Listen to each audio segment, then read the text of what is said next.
Yoshiyuki Hata spent 20 years making a single calligraphy brush, collecting and combining only the best hairs.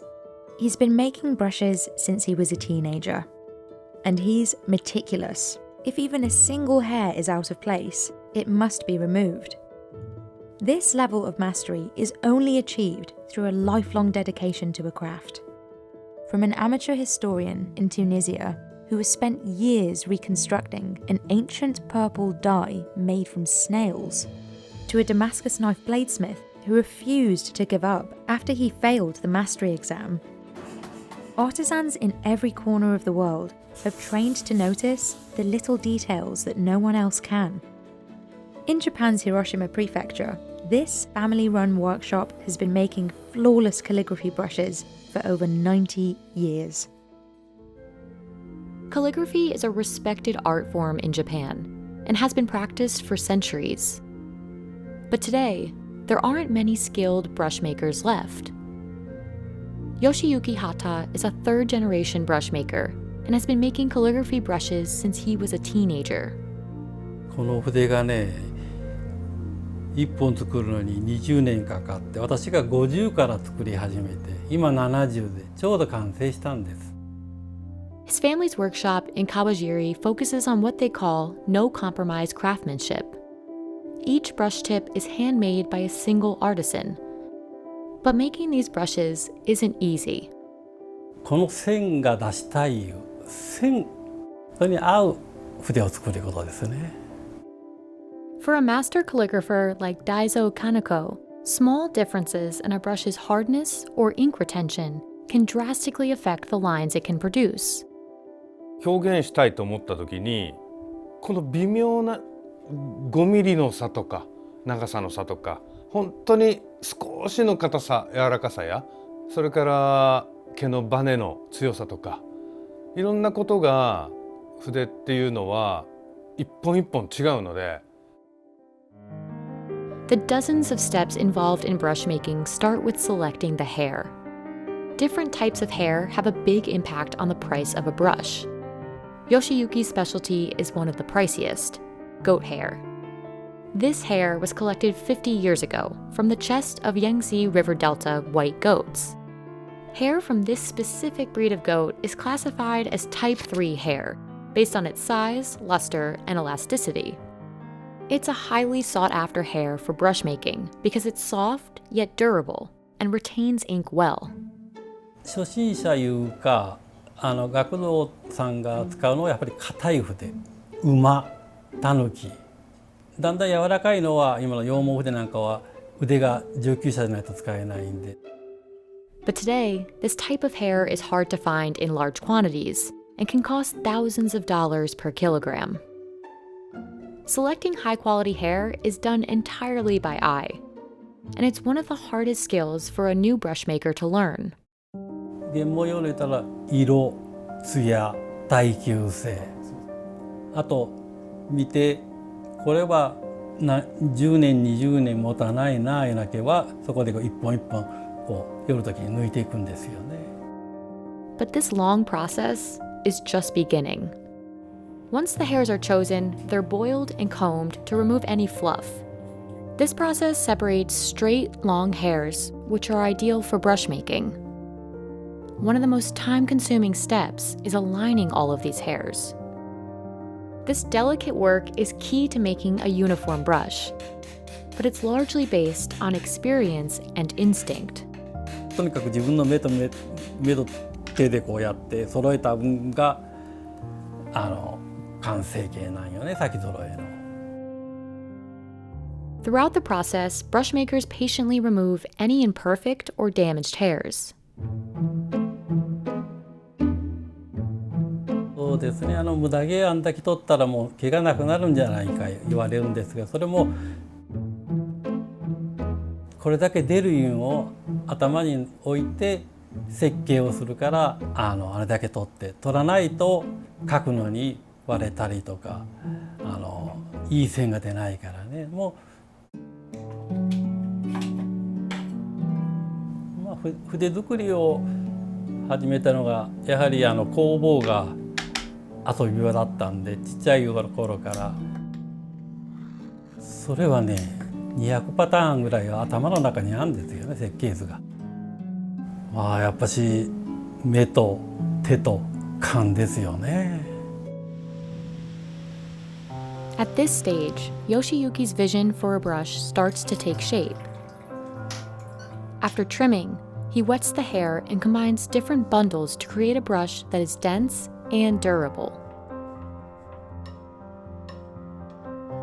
Then he dips the hair in Fuinori, an adhesive liquid made from seaweed, to hold the hairs together. あと書道家の先生だから出丈が1ミリ2ミリ0コマ何ミリ言われるから、それに工程でも手を抜いたらその筆は僕はダメじゃもし思いますね。魂が入っとらんから。The finished brush tip is almost unrecognizable from the raw hair. But the precise work isn't over yet. Once the hair dries, Yoshiyuki ties up the ends and burns each one with a hot iron, binding the hairs together. Any mistake here could ruin a month of work. Finally, it's time to assemble the brush. Like the brush tip, each handle is custom made. 軸はやはり軸屋さんいて、これは奈良の私たちみたいな親子でやってる職人さんが、太さが皆先生によって手の筆圧大きさが違う。This time-consuming process, along with the materials used, means these brushes can cost 100 times more than a mass-produced brush. The price varies based on the size and type of brush. A larger brush requires more hair, which naturally increases the price.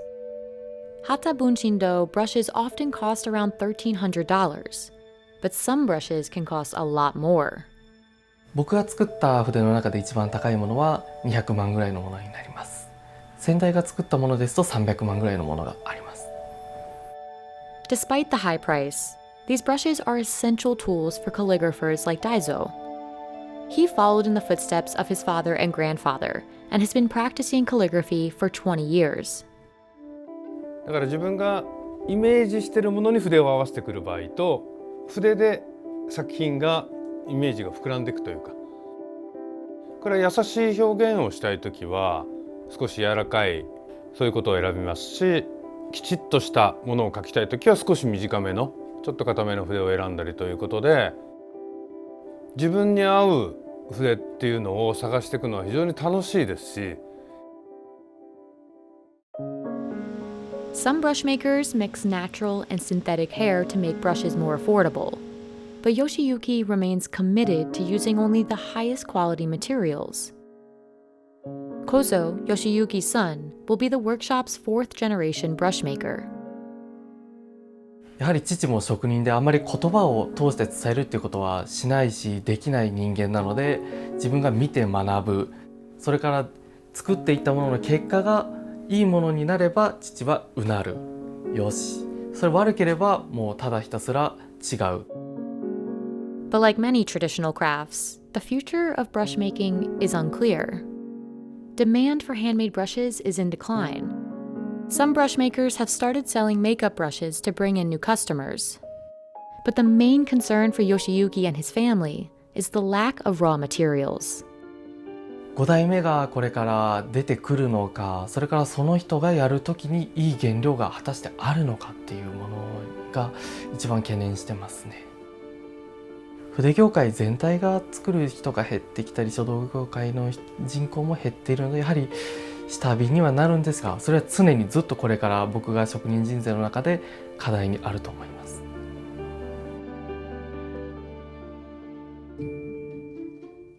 Finding enough artisans to carry on a trade is a challenge shared by many crafts. In Morocco, making Zellige tile mosaics relies on skilled artisans to chisel hundreds of tiles by hand and pass their decades of knowledge on to the next generation. One of these artisans is Ahmed Al-Maghari, who has been making Zellige tiles for 54 years. Artisans turn a simple mixture of clay and water into a complex work of art.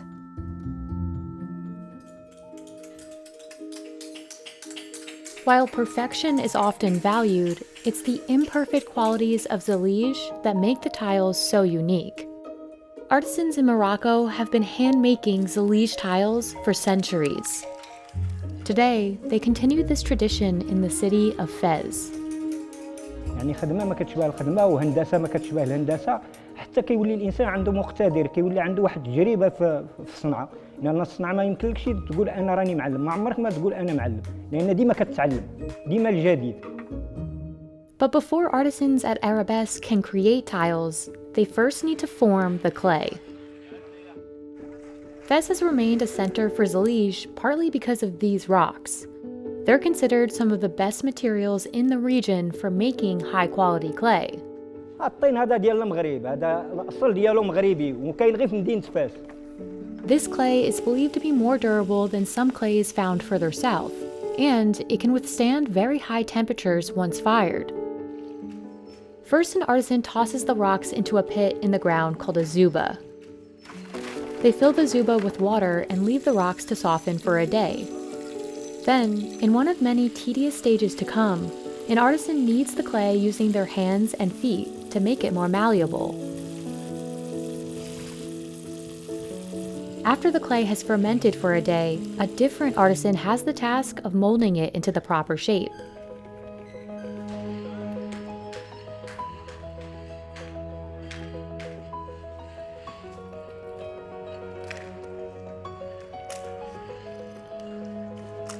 The artisan places the clay into a mold, smoothing it over with one hand so the surface is flat.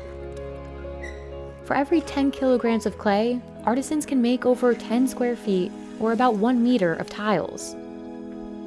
After molding hundreds of tiles, they leave the clay to dry under the sun. The next stage is vital to ensuring the tiles will remain intact.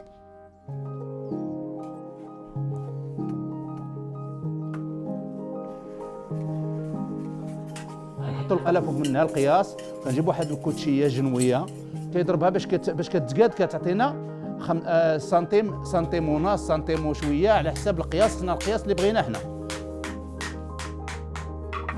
Hitting the clay repeatedly also removes air bubbles. If the air isn't removed, the tile may break when an artisan later tries to chisel it. Once each piece is perfectly square, the tiles dry again under the sun. Finally, it's time for the clay to head to the kiln. Precision is critical at this stage, which is why just one person is trusted to lead the job.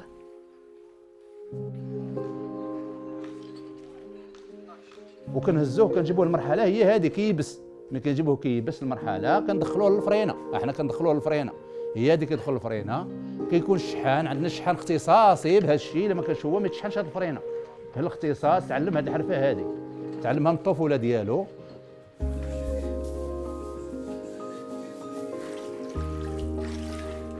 Abdelwahed glazes the tiles and then they're fired for a second time. This second firing ensures the color won't fade. It also gives Zellige tiles one of their most distinct features. Heat doesn't circulate evenly in a traditional Moroccan kiln, which is why each tile, even those with the same color glaze, will have a slightly different shade. But these tiles are just getting started. After glazing, the tiles move on to the cutting stage, where artisans trace the small shapes they'll later carve. Chiseling the tiles requires total concentration.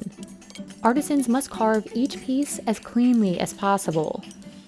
Otherwise, it may not fit properly into the final design. How well and efficiently this is done depends on the expertise of the artisan and a tool known as the menkash. It's a combination of a hammer and an axe.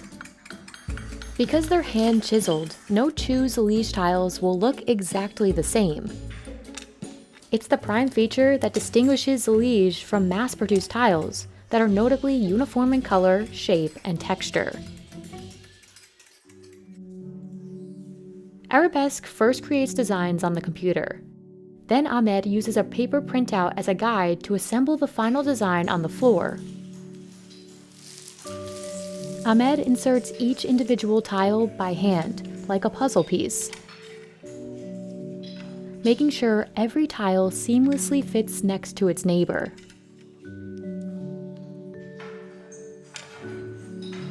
يعني كتشوف العين ديالك باليد ديالك الحواس ديالك كلها عقلك الحواس ديالك كلها كتخدم مع داك الحاجه اللي كتكون كتخدم فيها بعد سميتو 1000 قطعه عاد يمكن لها تعمر لك متر وبعد الخطره يمكن غير مثلا 100 قطعه غتعمر لك متر.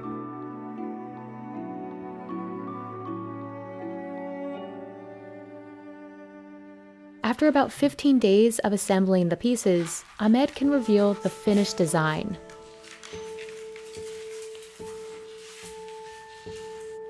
ها هو نفس طبق الاصل. هاي ها الرسمه اللي عطاونا من الاداره ها هو طبق الاصل. يعني كاينين جوج ها الرسمه اللي عطاونا من الاداره احنا خدمنا عليها. فهمتيني؟ كي كتشوف هذا الرسمه هنا اللي كاينه في البلان وما هنا كاينه. The final price of a mosaic like this is the sum of several factors, including the number of pieces and their shape. This is the average, normal 36 pieces. The shape of it is very square, so the price of it is very affordable. Unlike if we go here, which is made of stars and cross. There are 36 pieces by 36, so 36 pieces here also, but the price of this is 4 times the price of the other one because of the shape.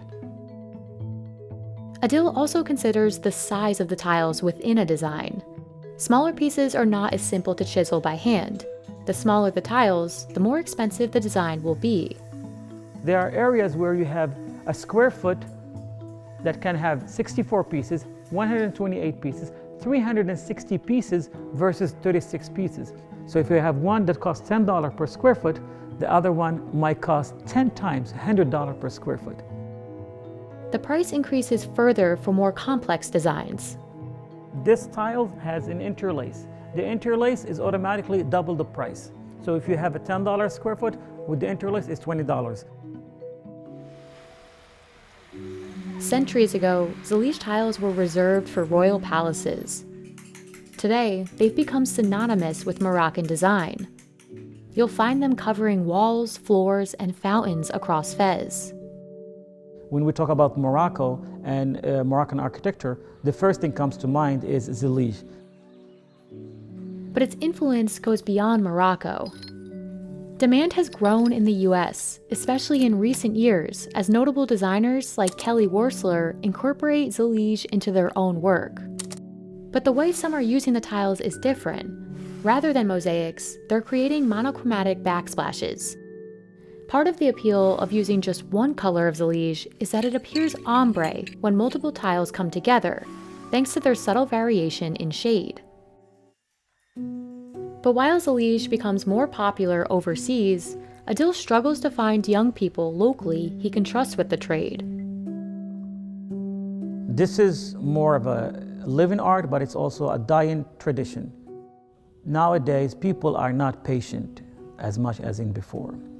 If you look at the people who used to work in this trade, they are very calm, they are very peaceful, they have inner peace. Nowadays, we find extreme hardship to train and adopt people who can carry this kind of tradition as a Zellige artisans. إنسان أي عمل من هذا كيخصو يعطيه الحق ديالو.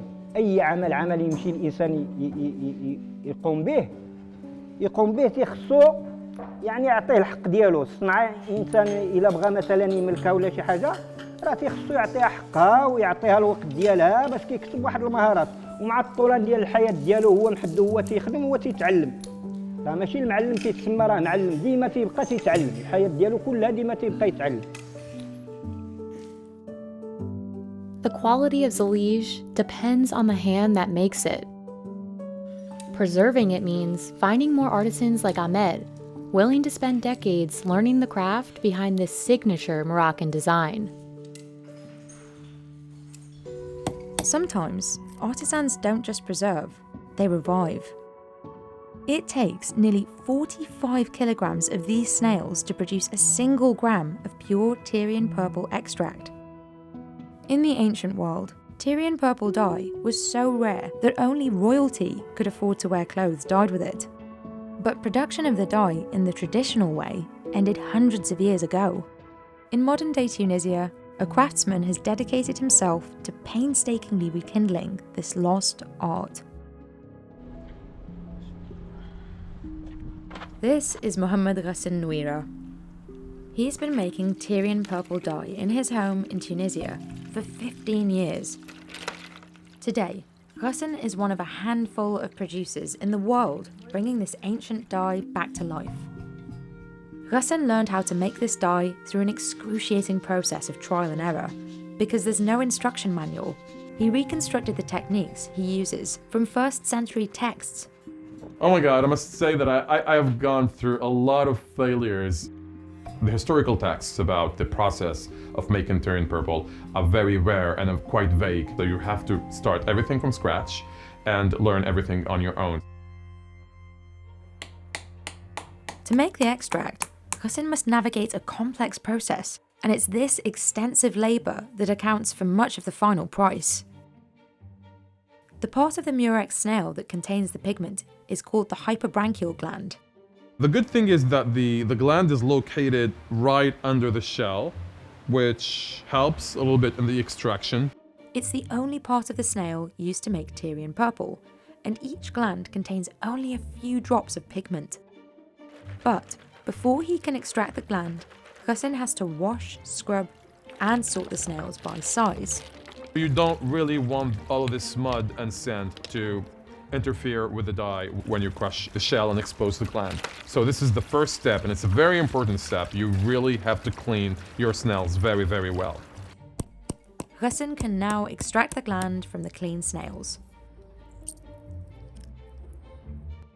If he hammers each shell too lightly, it'll take too long. But if he hits it too hard, he'll crush the gland.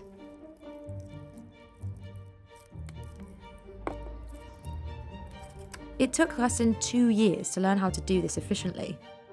And of course, the snail is not wasted, then it will be cooked for dinner. Everything is basically recycled. To make the extract, Ghassan first macerates the fresh glands in cold water and lets them ferment in an airtight container. Once the glands release their colorant, Ghassan gently washes and filters the mixture to separate the dye from the flesh. This is the first of 6 separate rounds of purification necessary to make a pure Tyrian purple extract. Now Ghassan can dry the pigment mixture. He applies it to a sheet of glass and lets it dry under the sun. He uses glass because it won't absorb any of the valuable pigment. So these glands have been drying for 3 days. They are half dry now. They're still malleable, as you can say. This is the pure colorant, or more or less pure. Once the pure colorant mixture is dried, he scrapes it off the glass with a razor, making sure to get every last bit. And the whole process, from the liquid colorant up until the dried pure powder, the whole mass will have lost at least 98% of its weight. The dry pigment is now purified 5 more times in a grinding and sieving process to remove any detritus. The nearly 100 pounds of murex snails are finally transformed into 1 gram of pure Tyrian purple extract. And acquiring enough snails is another challenge, an expensive one. Ghassan can spend hundreds of dollars sourcing the snails he needs for his dye. That's because finding these snails requires experienced fishers. One of the fishers Ghassan works with is Salim Ben Milad. He harvests murex snails from Solomon Beach. Like Ghassan, Salim and his team have perfected their technique over time. بالطبيعة لهنا صعيب تحديد المواقع برشا تحت الماء، راهو البحر كبير برشا كما تعرف البحر وكبره يلزمك تعرف البقايع وتقمر يعني وتشد في مخك. وحتى في الأحجار يعني تحت الماء فما أحجار معين يحب. It can take Salim 4 hours to find the right snails, or he can dive for a whole day to no avail. بالطبيعة أهم حاجة احنا يعني في خدمتنا إنه يبدأ المناخ باهي يعني وطقس مزيان احنا نقولوا وراكح ويبدأ الرؤية في الماء يعني تحت الماء باهية يعني واضحة. The bloodmouth snail is particularly difficult to catch and requires Salim to dive 15 meters deep, which makes it more expensive. And if the weather is consistently bad, the price goes up even more. Sometimes, conditions force Salim and his team to go a whole month without fishing, but it's out of their control. اللي يستعملوا اللي يطلبوا غسان للبوغرنو هذا اللي خرجنا منه كما اللي شفنا منه طاول. It's dangerous for the snails too, which are highly sensitive to climate change. Since the early 1970s, the population of murex snails has steeply declined due to temperature changes in the water and overharvesting. We have to be very cautious not to be engaged in overharvesting, to make sure that the small specimens are put back into the sea to preserve the species. So this is why it takes a lot of time. And careful management of the snail population is vital, as Ghassan and his divers attempt to revive Tunisia's thousands-year-old dye-making tradition. Ghassan doesn't use all the fresh snails to make extract. He reserves some to dye fabric directly. This time, he mixes the snail glands with water and a reducing agent and lets them ferment. The mixture goes from a colourless liquid to green before it turns purple. Finding the right pH balance in this step is crucial. If it's too acidic, the wool may burn, and if it's too basic, it may cause the wool to felt. So now we're just monitoring the pH. It's about 8, which is perfect. This is also the moment when the soluble dye is the most light sensitive. Ghassan must cover the dye vat immediately to avoid too much exposure to light. Too much light can turn the dye from purple to blue, destroying a week's worth of work. When the material has soaked for the appropriate amount of time, Ghassan lifts the vat lid, exposing the mixture to light and air. This allows the mixture to oxidize. And this is how the color will gradually start to develop. But one round of vat dyeing won't always do the trick. Like with this silk scarf. It took me like 8 months to produce, and it required like 800 pounds of fresh snails. And this is still not completed. And it's not always guaranteed that the color will come out the same shade. Historically speaking, there isn't a single hue or shade of Tyrian purple. It's a range of shades that ranges from the color of clotted blood to the color of red purple. This range is the result of mixing 3 different subspecies of murex snails. Hexaplex trunculus, which produces a violet blue colour, Bolanus brandaris, which secretes the colour of clotted blood, and the bloodmouth, or Stremonita hemastoma, which releases a rich red-purple colour. Tyrian purple dye dates back to the Bronze Age and is named after the Phoenician city of Tyre. Some historians believe it was produced as early as the 21st century BC. Ancient civilizations from Phoenicia to the Carthaginian and Roman empires prospered by producing and trading this dye. One of the production sites was Menings on the island of Jerba, which is now an archaeological site. لأنها مادة ثمينة جدا، وبما أنها مادة ثمينة فقد قرر الأباطرة الرومان في بداية الإمبراطورية أن لا يقع استعماله إلا من طرف الوجهاء حتى يقع التفريق بين الأشخاص. A text from the 4th century states that a single pound of Tyrian purple dye costs 3 pounds of gold. But production of this dye came to a screeching halt in the 15th century after the fall of the Byzantine Empire. دراسة الزيت والزيتونة في أفريقيا الشمالية في القديم، ثم دراسة الأرجوان، هذا صنع الأرجوان المتاجرة به، والرخام إلى آخره، كل ما هو علاقة بالتجارة والموانئ. Ali says he's grateful that Ghassan is reviving this culturally valuable dye so Tunisians can reconnect with their ancestry. Ghassan learned about the dye at the age of 14 and was enthralled by its history in Carthage. Over a decade later, he found a murex snail on the shore, oozing purple. My old passion for red purple came rushing from its deep slumber, and I really had this revelation. And this is how my adventure for reviving this legendary dye started. Now, he hopes to ramp up his production, offering more shades of pigment. Well, of course, my dream is to enlarge this project and to create an old-fashioned dye factory and to produce more. But as I said, the main concern should always be to preserve the species, because if there is no murex, there is no dye. Rich, deep colours often require an expert hand to achieve. In Japan, Hisao Manabe takes 1 to 2 months to dye threads a deep indigo blue. Denim made from these threads will maintain this rich colour, and so will Manabe's nails for 3 weeks. That's because Manabe uses real indigo instead of the synthetic dyes most jeans are made with today. Making denim this way requires meticulous attention at each stage of production. In basic terms, Japanese denim refers to denim made in Japan, but today it often implies selvage denim.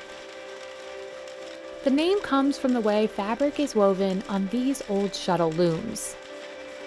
They weave fabric with a sealed or self-finished edge, hence the name Selv Edge. It means the end of the fabric won't fray or unravel. You'll notice a pair of selvage jeans by the cuff. There's typically a colored line along the outseam.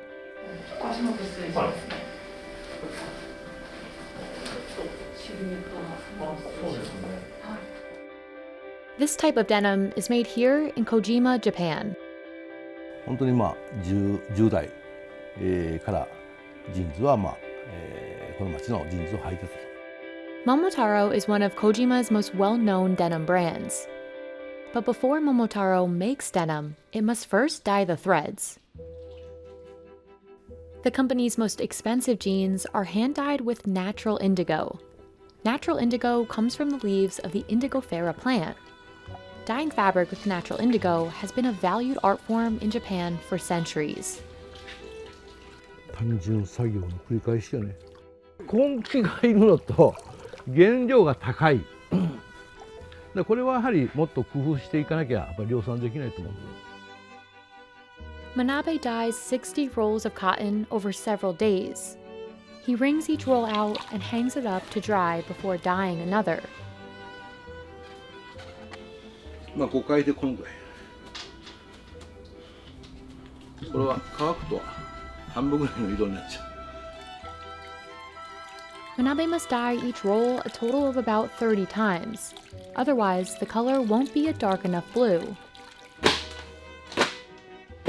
Dyeing jeans this way doesn't only take longer, it also costs more. A kilogram of some synthetic indigo can cost between $4 and $5. Depending on the quality, natural indigo might cost 10 times that. 非常に高い。大体我々がその調達するのは1票15万ぐらいするんだね。That one bale is only enough to dye about 15 pairs of jeans. Although using natural dye raises the cost of production, it has unique effects on jeans that can't be produced by synthetic dyes. 植物には青の染料だけでなくて余分な染料もあるんで、少し黄みがかった染料が含まれている。そういったものがやはり微妙に青の色を変化させる。そこにはインディゴでは出せない色がある。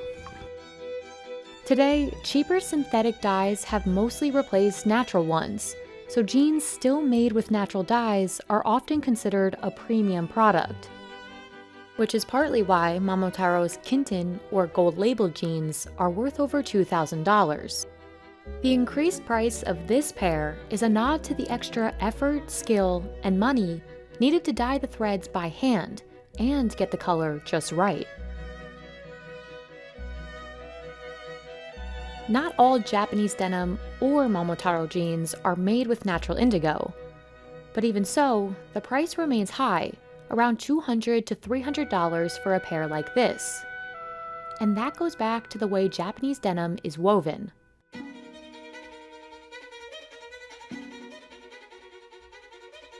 Before Toyota made cars, it made looms like this. Originally introduced in the 1920s, these Toyota looms are no longer made today.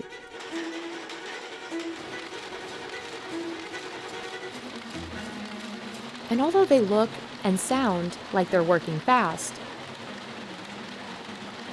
weaving fabric this way takes 5 times longer than weaving on modern projectile looms. もともと世界で、アメリカで、作られたジーンズもその当時はその機械しかなかった。もう今1世紀経ってもヴィンテージのそのジーンズがやはり、1900年あるいは1920年、ね、あたりのジーンズがいい。でやはり何百万も出して古着を買い集めるわけです。Despite the looms being automated, an experienced Momotaro technician has to keep a close eye on them as they run. He checks to see each loom is working smoothly and that all the threads are aligned correctly. Even so, it's possible something will go wrong.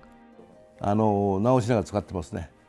部品は新しく作られていませんので、その部品一つ一つを、古い機械から、外して、使ったり。On top of weaving slowly, the looms produce fabric less than a yard wide. That's about half the width of non-selvage denim, so producers need more fabric to make a pair of selvage jeans. This is yet another factor that increases the cost of production and ultimately the final price of the jeans. Shuttle looms are also less precise than projectile looms, but variations in the fabric make each yard unique. And ironically, that's what gives these jeans one of their biggest appeals.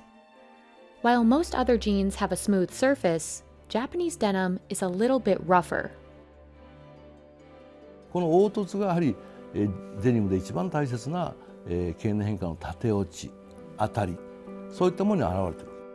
While most Momotaro jeans are made on the automated looms, the most expensive gold label jeans are produced with an even slower, more traditional method. By hand with an antique loom. It takes 1 hour for Kazuki Ikeda to weave just 10 centimeters of fabric. While this process raises the price, the extra effort gives the jeans a distinctly different feel. 一番の違いというのはやはりこの肌触り。通常の汎用のものでしたら、ちょっと硬さであったりゴワゴワした感じがするんですけれども、手織りの場合は最初から、柔らかい、質感で履いていただくことができます。And for denim enthusiasts, traveling from Thailand to Tokyo is worth the trip to buy Momotaro's most expensive pair. Usually when you brought a new pair of jeans, you feel it's a little bit hard and you feel like it's a little bit hard to move at first, right? But this one, even from the start, it feels so comfortable, like you have worn it for some times. After the fabric is woven by hand or shuttle loom, it heads to the sewing room. According to Kettles, on average, most other types of denim weigh between 11 and 14 ounces, while most denim from Japan weighs 20 ounces. A heavier fabric makes Naomi Takebayashi's job more challenging. で一番太いのはタコ糸状態の0番はもう本当に太くてとても縫いづらいです。年数で言えば本当に何年縫っても私らも何年縫っても難しいところもありますしね。難しいというか縫うのはもう全然だけどあれでよかったかなとかいうことはありますね。Another cornerstone of Japanese denim is the artisanal nature of the way the jeans are finally formed. At Momotaro, all the stitching is done by hand.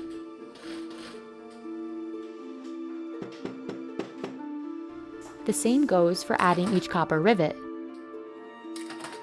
The final look and feel of a finished pair largely depend on Takebayashi's dedication to detail.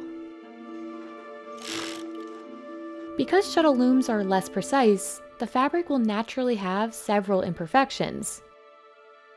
But if Momotaro's retail stores find anything wrong with a pair of jeans, they mark it with a small sticker and send it here to the quality control room. Takebayashi sifts through the flagged jeans using a tweezer to repair each marked spot. Momotaro is one of around 40 denim makers in Kojima, considered the birthplace of denim in Japan. While Japanese denim from this city has found a luxury category to call its own, the denim industry hasn't been prominent in Kojima for very long.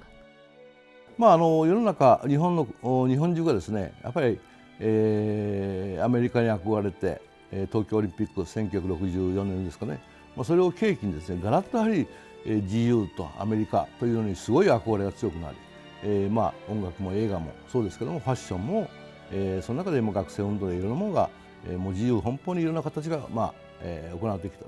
でその中でやはり1965年、が初めてこの小島というところでジーンズの生産が始まったと。In the decades since, Japanese denim has reached far outside Japan. Today, it's considered one of the finest types of denim in the world. Whether it's colours or patterns, artisans express their skill through the visual details of a craft. Damascus knives are prized for their striking swirl patterns. In order to achieve one of the most famous designs, master bladesmith Zach Jonas must twist a red-hot fusion of steels. But these unique swirls are more than just decorative. Successfully welding dozens or even thousands of steel layers creates some of the strongest and sharpest knives money can buy. What people tend to notice right away when looking at Damascus is that visual pattern, and it ranges from very, very bold and big layers to very, very fine and shimmery layers. And you're going to see that pattern jump out at you, and you're going to see the way the light plays off of it, and it's going to shimmer and look almost holographic at times. The bladesmithing community refers to this effect as chatoyance, or the shine of a cat's eye. Aside from the striking pattern, quality Damascus knives are known to be hard but flexible, and able to maintain a sharp edge. To make Damascus steel, Zach starts by layering 2 different kinds of high carbon steel. Managing the layers means more work for the smith. And while high-end mono steel knives may perform similarly, Damascus knives are coveted for their striking appearance and the craftsmanship required to achieve it. After tacking the layers together, Zach puts the stack in the forge and heats it to about 2,300 degrees Fahrenheit.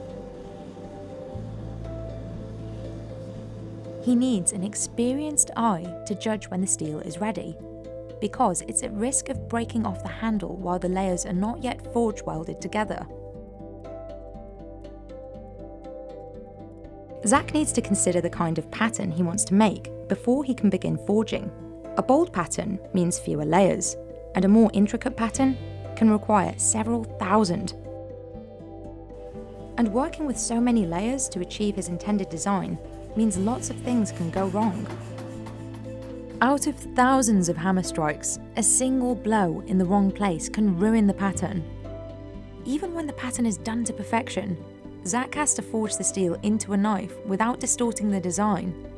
And if he forges the steel when it's too cold, it can crack, and he has to start over, which for Damascus steel can mean losing weeks' worth of work. Once he forge welds the steel into a long bar, Zach can begin folding over the layers. The layer count has the most effect on the price. The more layers, the more folding and work for Zach, which means a higher price point. The pattern on this particular knife, called Texas Wind, has only 45 layers, which is why Zach sells it for just under $1,000. But his more expensive knives can have 5,000 layers, and that can take a month to complete, giving it a higher price tag. So you can see I'm twisting the steel with this wrench. It's got to be real hot. If it gets too cool, the layers will want to shear and come apart, and then the piece is trash. I'm keeping track of the rate that I'm twisting at and counting as I go. This technique is specific to twist Damascus, and it creates star-like patterns on the steel. Too much twisting and the steel will want to shear, but the tighter the twist, the more dramatic the pattern. And that'll do it. When Zach is making a standard Damascus wave pattern, he continues to work on elongating and thinning the bar using a power hammer. Zach's larger power hammer cost him $20,000. But that's just a drop in the bucket. He spent at least $100,000 on specialised machinery. But this large investment allows Zach to produce high-quality Damascus knives.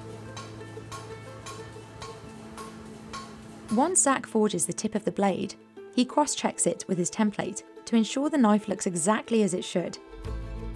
Now it needs to undergo a metallurgical change, which is called heat treatment, and this part is hardening.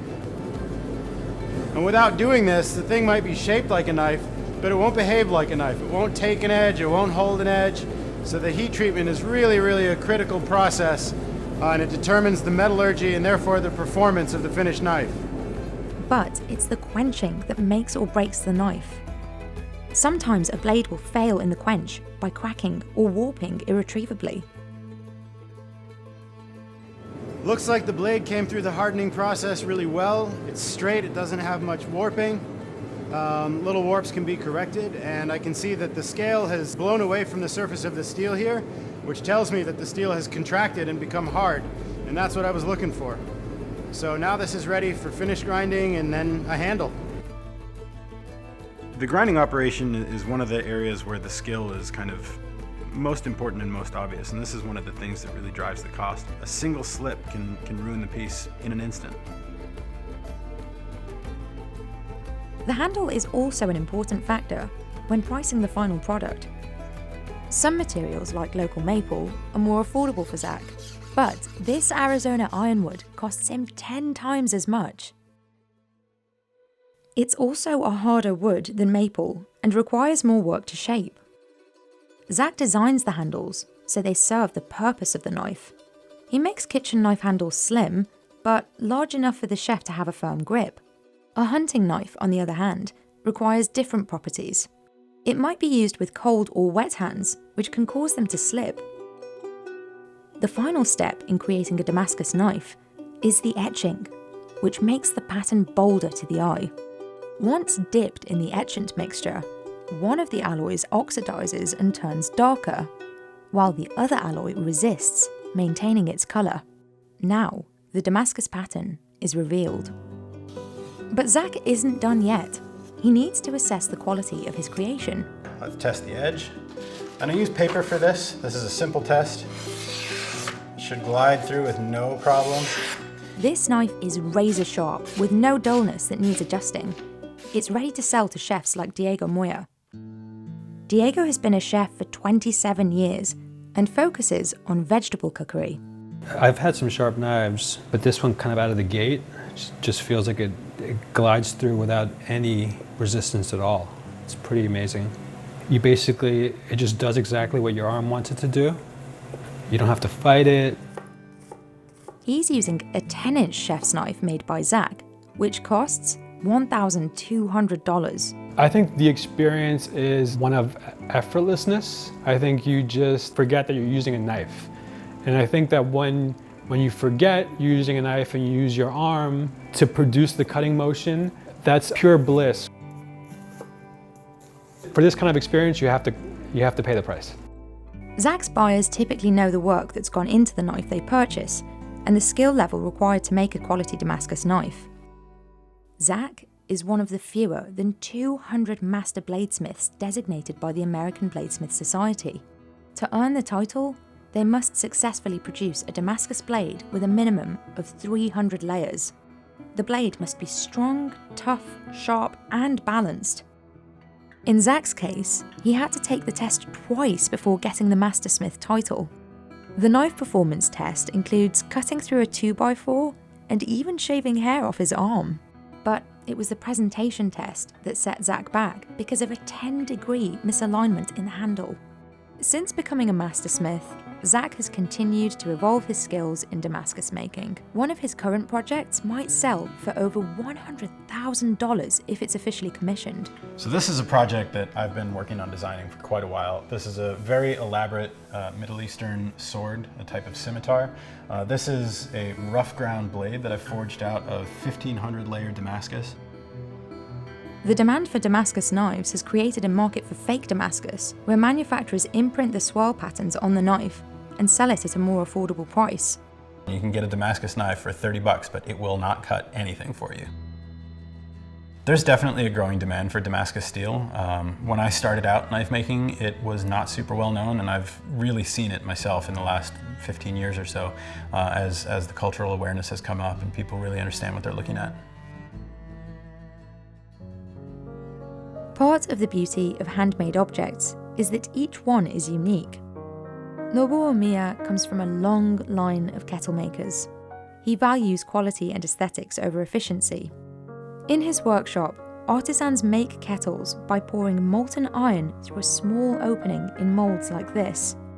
Once the iron hardens, they continue the tedious work of hammering the kettle free. But it's the details placed on the inside that make each kettle unique. This is Iwate Prefecture in Japan. Iron kettles have been made here for hundreds of years. Each one starts with a sketch. Nobuo Miya runs Kamasada, a workshop founded by his grandfather. だいたい20歳ぐらいから始めてますんで、50年、まだ50年です。Designing a new kettle takes him 2 to 3 years. 売れるものを作るっていうのは意外と早くできる仕事なんだろうと思いますけども、確かにビジネスですから売れるものを作るっていうのは絶対必要なことなんだけれども、じゃあ自分の気にそぐわないでもあんまり綺麗でなくても売れるものを作るかっていうと、それはうちはしないし。At this workshop, every single kettle is made by hand. But before you start melting iron, you need a mold. The mold is made from 3 parts that form a gap where the iron is poured in. そうすると、言った通りに外側と内側が間がこの 2.5 ミリから2ミリの隙間になるんですけども、その隙間を、この尻型の穴から流し込んだ液体の鉄が通って、鉄面になるという感じですね。The core is destroyed with each use, but the outer molds are reused 2 to 3 times, depending on the design of the kettle. それ以上になると明らかに質が目立って悪くなりますので、だから一型から一つしか取れないっていった場合ですと、単純に普通の品物の3倍はするわけですね。According to Nobu, around 70% of the work is making the mold. This process also creates the most recognizable aspect of the design, this bumpy pattern called arare. This mold has around 2,000 dots, all placed by hand. 僕の場合はだいたい2時間半から3時間で全部押し切ってしまう感じですね。洗いの数が多くなればなるほど基本的には鉄身の値段にはかかってきますね。はい、高くなってきますね。Artisans coat the core with charcoal dust to make it easier to separate from the iron. Then Shitaro delicately places it inside the outer mold. But he won't know if something went wrong until the iron has cooled. There's a lot of anticipation waiting for the iron to melt. Shitaro has to mentally prepare for the pour, a dangerous and physically demanding task. A mistake here could ruin the kettle, so experience and confidence are essential.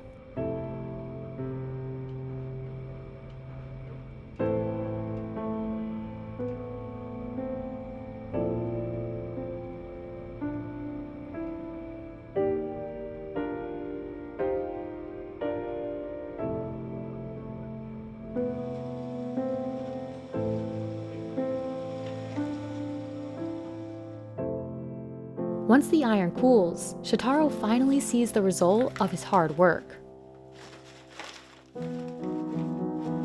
ここが一番ホッとするか、ああ失敗したってなるかっていうのが分かる瞬間でもありますね。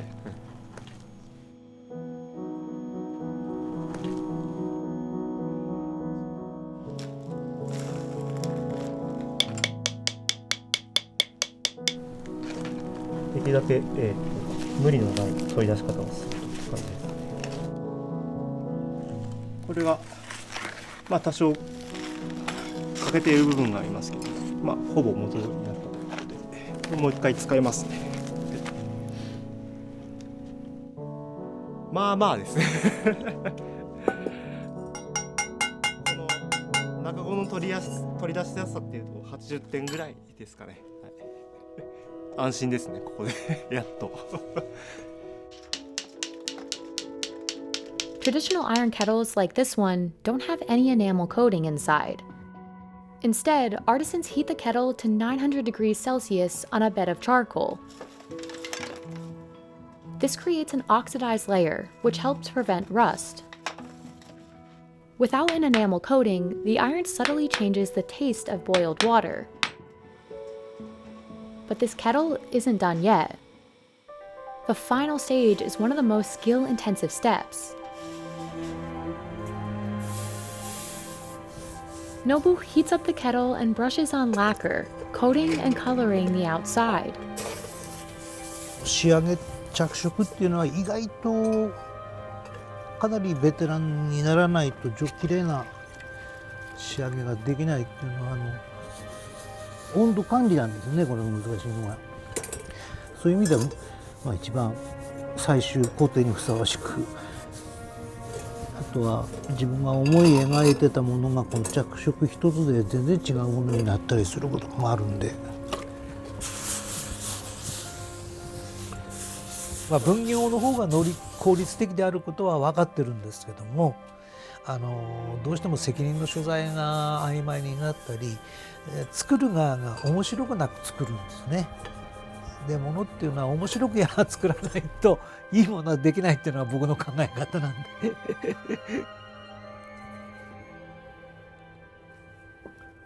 Most kettles from Kamasada cost $300 to $400, but prices can be as high as $2,000.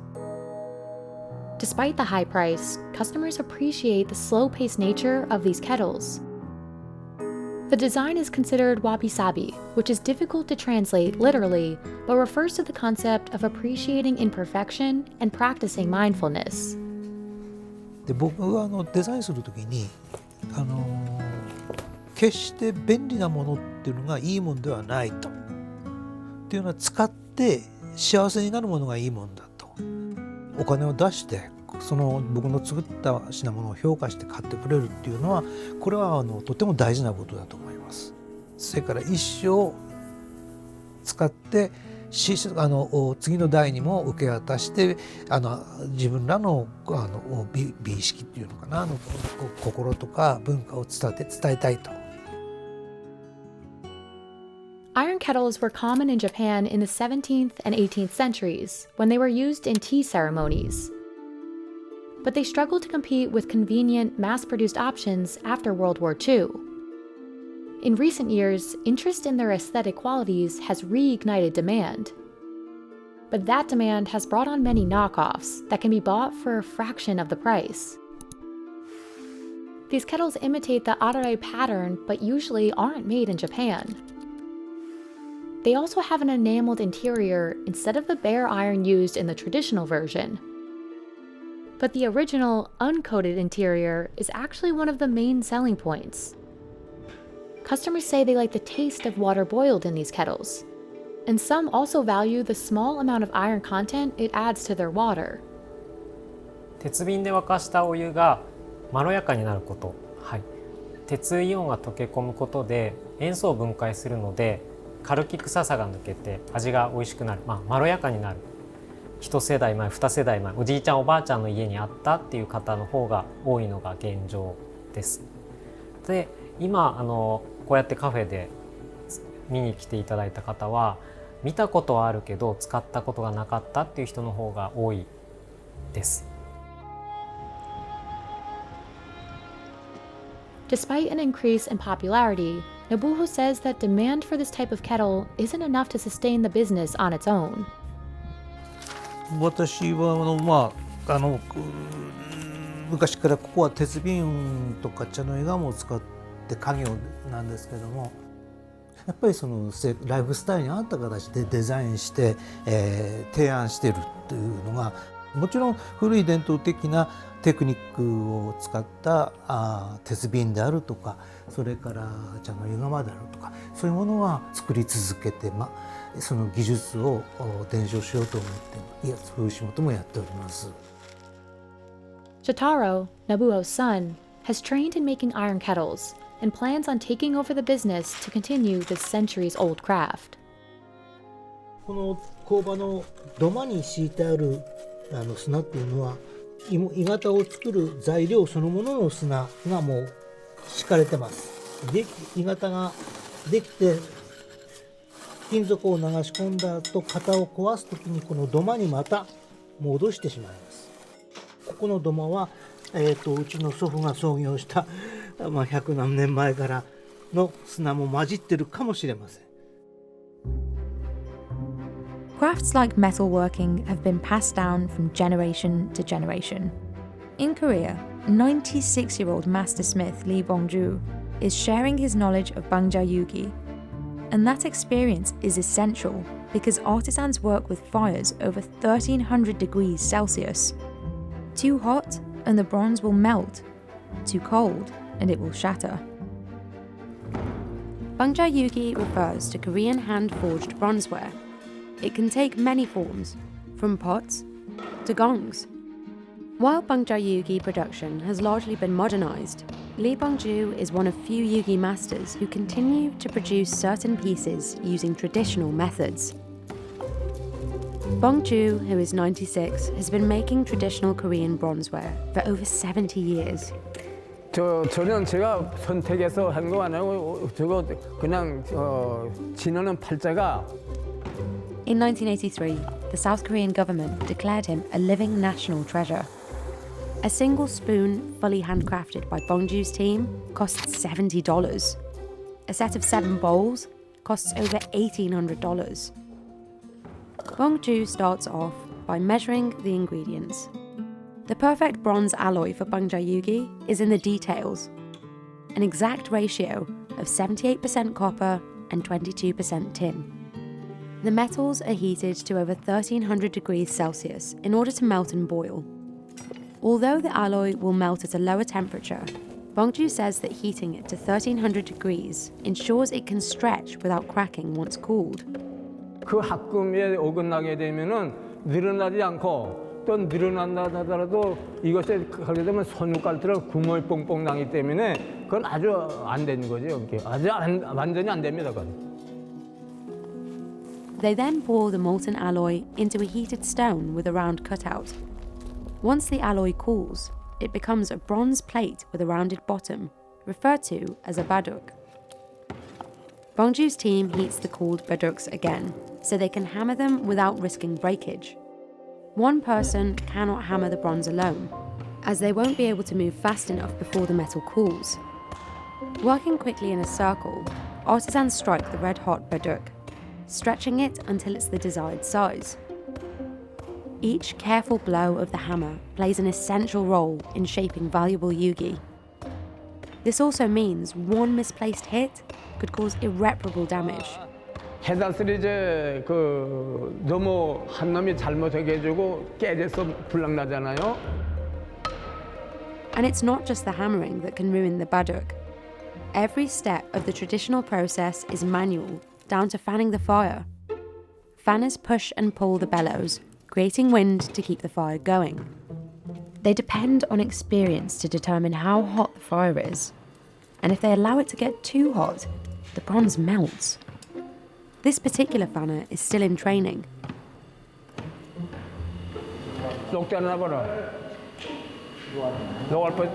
녹았네. 근데 요거는 지금 해는 과정에서 불무한 사람이 잘못하게 해주고 너무 과열돼서 거기 녹아내리면 불나해요. Any defects and the bronze can't be sold. It has to be taken out of circulation, remelted, and processed all over again. After another round of hammering, Bangjja cuts the baduk into a circle to the desired diameter. 이게 원대장의 그 숙련된 원대장 일이야. 그 사람이 이걸 얼마나 몇 센치에 따게 되면 원대장 그 자가 필요 없어요. The baduk is then heated back up to working temperature, and the artisans begin another cycle of carefully hammering and shaping.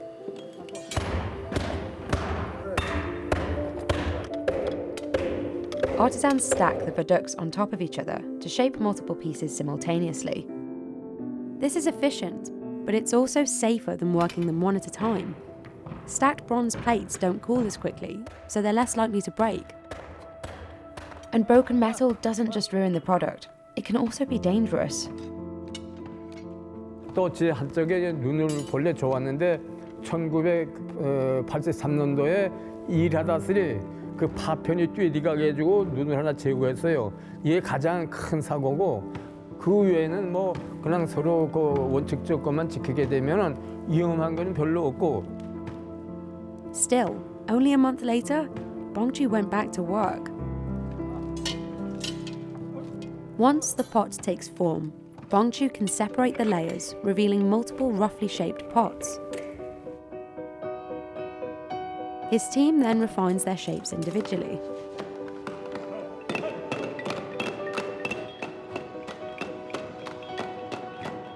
The pot is repeatedly shaped, trimmed, and shaped again, all freehand, under the skilled and watchful eye of Master Bangjja. Bronzeworking arrived in Korea around 1300 BC. The art form peaked starting in the 9th century AD when it began to be exported to neighbouring countries like China and Japan. The demand for Bangjja Yugi fluctuated over time, but in the 1980s, producers saw interest in the bronzeware pick up. 우리 그 선조들이 밥그릇은 항상 밥 먹을 때 항상 녹그릇으로 밥을 먹고 숟가락, 젓가락 80년대 후반부터는 다시 이제 그걸 찾기 시작하더라고요. 그래서 1990년대, 2000년대 들어서부터 굉장히 붐이 많이 일어나는데. That's Bangjja's son. He's been making Bangjja Yugi for 40 years. He says Bangjja is still popular in Korea. Part of its appeal is its antibacterial and antiseptic properties, particularly against bacteria like E. coli. But this demand created the necessity to modernise, to supply more Bangjja Yugi while cutting down production costs. 근데 그럼에도 불구하고 그 유기의 그 전통미를 찾으려면 그 좀 약간 투박하고 그 투박함을 하려면 이제 그 우리들이 이제 만들다 보면 망치 자국이 나오고 이제 그런 걸 또 좋아하시는 분들이 있어요. 이제 그런 분들은 손맛을 좋아하니까 그런 분들은 또 이제 저를 찾는 거고. Back at the workshop, Bangjja's team is almost done making a rice pot. Once the pot is in its near final shape, they quench it by dunking it in water. This removes some of the oxidized layers and prepares the pot for the last stage, shaving off the surface to reveal the soft-toned bronze underneath. 아까 보셨던 사람이 발로 돌려주면서 까는 걸 가지려고 우리 영어로 가지려고 합니다. 껍데기 벗겨버리는 거. 아마 지금도 아마 5년 내지 10년, 20년 되지 않고 가질 때는 변화를 못 올라가요. Due to the high demand for quality Bangjja and the need to sustain his business, Bangjja too has mechanized some of the process. Even then, it requires highly skilled labour, as many stages are still performed by hand. But for Bangjja, it's not about how much Bangjja Yugi he can make, or how much he can sell it for. 기초적인 것, 전통적인 기법을 보존하려면 안 되는 그 가치를 우리가 다시 또 느끼게 됩니다. 가업으로 대대손손이 이걸 해나갈 방침을 세우고 있습니다. 또 원대장이 대략 꿈도 못 꾸고 살았었는데 보통 사감 팔자라고 그러잖아요. 어떻게 내 인생이 살아온 게 방자 유기만 할 수 있게끔 그게 살아왔는데 중간에 Sometimes the craft finds the artisan, like with Peter Bellerby and his one-of-a-kind globes. What started as a desire to build a unique birthday present for his father grew into an obsession turned business with a years-long wait list. Making a custom globe is no walk in the park. If these artisans make a single mistake laying a flat map over this giant custom sphere, they'll have to start the entire process over. Artisans customize every aspect of these globes, including hand painting each country and crafting the base it sits on. If someone asks why it's so expensive, I invite them along to the studio and show them around and show them the processes we go through at every single level. When they leave, they fully understand why it takes so long. Peter Bellerby founded London's Bellerby Co Globemakers in 2008, and today it's one of the only studios in the world making globes by hand. The smallest globe it sells, the 12cm diameter pocket globe, can set you back almost $2,000. Its largest, the Churchill, has a 127cm diameter and can cost over $80,000. Since 2008, Bellerby has sold around 5,000 globes, ranging from maps of the Earth to the constellations and even the Moon. 3 of those were featured in Martin Scorsese's Hugo, including a 40cm celestial globe. Production is limited because making a globe from scratch, entirely by hand, is no easy feat. At Bellerby, it requires cartographers, globe makers, painters, and woodworkers. And the price of these globes is largely a reflection of how many the team can make without compromising quality. The attention to detail starts with the spheres. Most sizes are made from fiberglass for its strength and durability. But what's most important is that it's a perfect sphere. Any deformation can result in uneven weight distribution, which affects how the globe spins. If that happens, Bellerby has to fix it by attaching a counterweight. Then there are the maps themselves. The cartography department focuses on accuracy and fulfilling the customer's imagination, like adding the Silk Road or the spice routes. They highlight the places where they came from and where they might have immigrated to and where they got married and where their ancestors are from. But Bellerby doesn't just customise its maps for creative or sentimental reasons. The details also affect where the company can sell its globes. For instance, in India, I can actually go to prison for 6 months if I ship a globe to India that doesn't have the correct border between India and Pakistan. And if any territories shift or new borders are drawn, Bellerby's newer iterations will reflect that. When the cartographers are done with all the necessary specifications, they print the map onto oblong strips called gauze. Now it can be handed off to globe makers like Eddie. So with globe making, it's all about applying 12 or 24 gauze onto the sphere. So it all starts with cutting those gauze very, very precisely with a scalpel. Makers have to cut the gauze to within 0.1 of a millimetre, so there are no gaps or overlaps when they're applied. You could very easily cover an entire country based on the amount that you've extra overlapped because you've cut a little bit too much excess. Eddie traces the latitude and longitude lines onto the sphere as guides.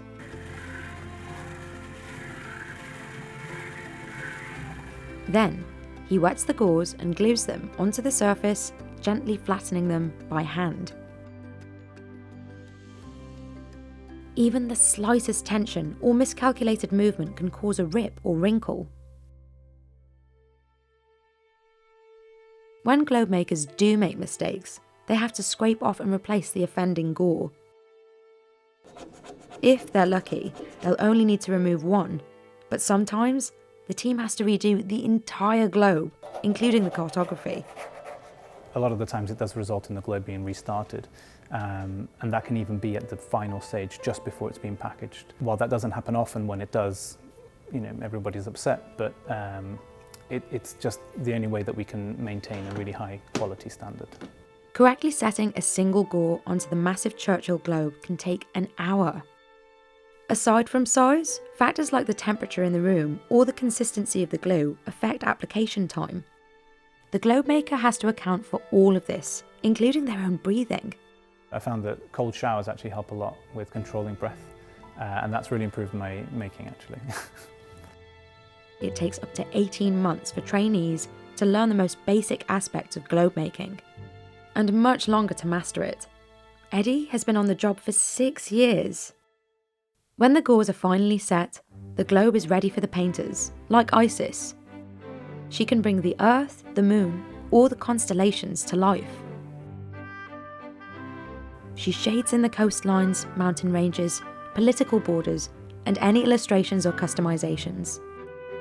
The difficulty on this stage is actually making all these gauze the same color and consistent. It's almost like if you're making a painting but you have 12 different canvases and there has to be a continuation. Some globes highlight different ocean depths, so Isis has to paint in ocean trenches in their exact location. She works deliberately, being careful not to paint neighbouring countries the same shades or let any watercolour run from one gore to the next. That's another mistake that risks having to start the whole globe all over again. At the woodshop, artisans are working on a base for the nearly complete Churchill globe. It's all done in-house by a dedicated team of 4. They engrave, chisel, and stain the wood based on customer specifications. At every stage of the globe making process, Peter encourages his team to take as long as they need. It's very important that we spend the time that is required to make every single globe as best as it can be. It's finished when it's finished and when it's ready. The cost of labour accounts for most of the price, since it usually takes 4 to 6 months to complete a globe and ship it out. But Bellerby also pays attention to the materials it uses. The inks it uses for printing can last between 80 and 200 years in gallery conditions. The origin story of Bellerby globes is just as peculiar as the globes themselves. In 2008, Peter decided to make a globe for his father's 80th birthday. He went through hundreds of globes and thousands of pounds before he was happy with the result. In about 2011-12, I sold my house to fund, because this is a bottomless pit of money. I used to go down to the municipal dump every 2 weeks with an estate car full of trial globes. And once he got it right, he wanted to keep making them.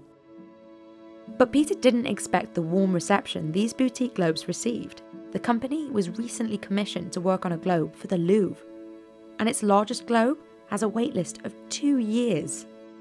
Peter attributes this demand to the rise of consumer interest in handmade products.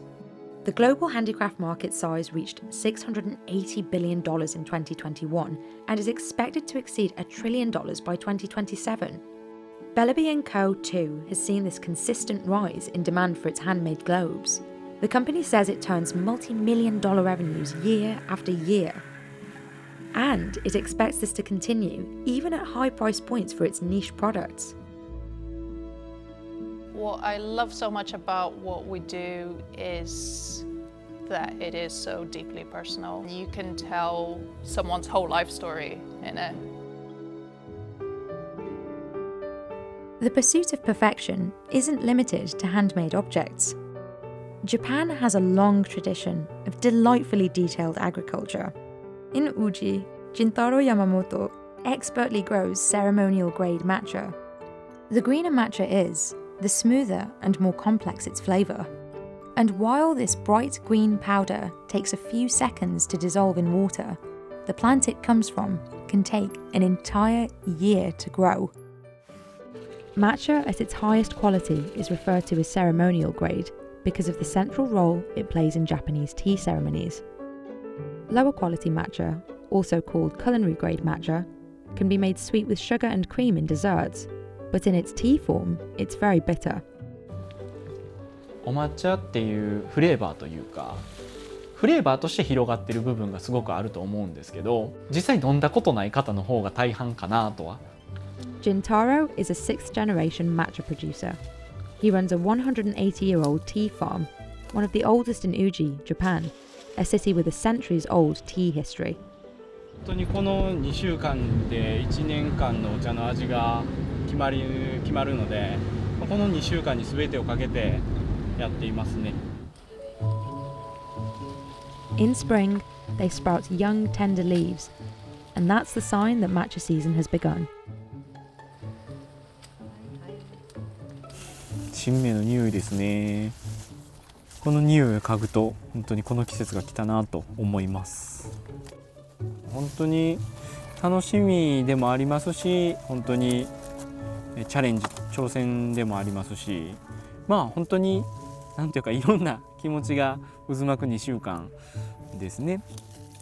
体力的にはすごくしんどいですけど、精神的にはすごく楽しくできているかなと思ってますね。To make matcha, he only needs the very first leaves of the plant. It's there that there's a higher concentration of nutrients, and they will make the best quality tea. その旨味が強くて苦味が少ないものを目指して作りたいなと思っていたりするので、それをやっぱり実現するのは、本当にもう触れば折れるほど柔らかいので力は積むのにはいらない。古い葉っぱは逆に引っ張っても取れなかったりする。At peak harvest, collecting leaves can take hours, but the reason why the plants are in the shade is not to protect those plucking them from the sun, but to protect the plants themselves. Extensive exposure to sunlight develops bitterness in the leaves. Blocking the sunlight preserves their flavour and gives them a bright green colour.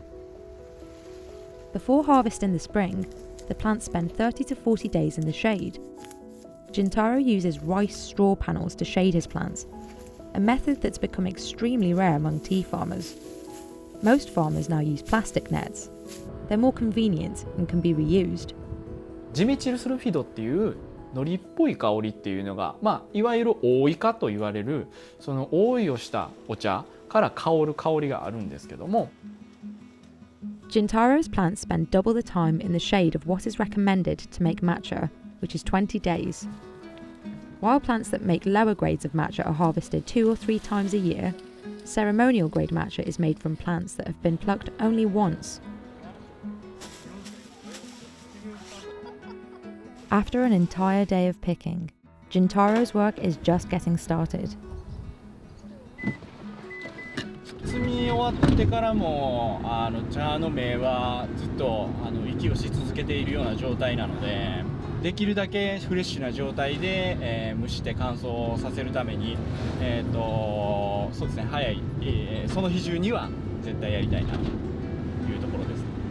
昨日作業終わったのは、そうですね、本当に11時半から12時ぐらいで、キロに着いたのは、1時前でしたね。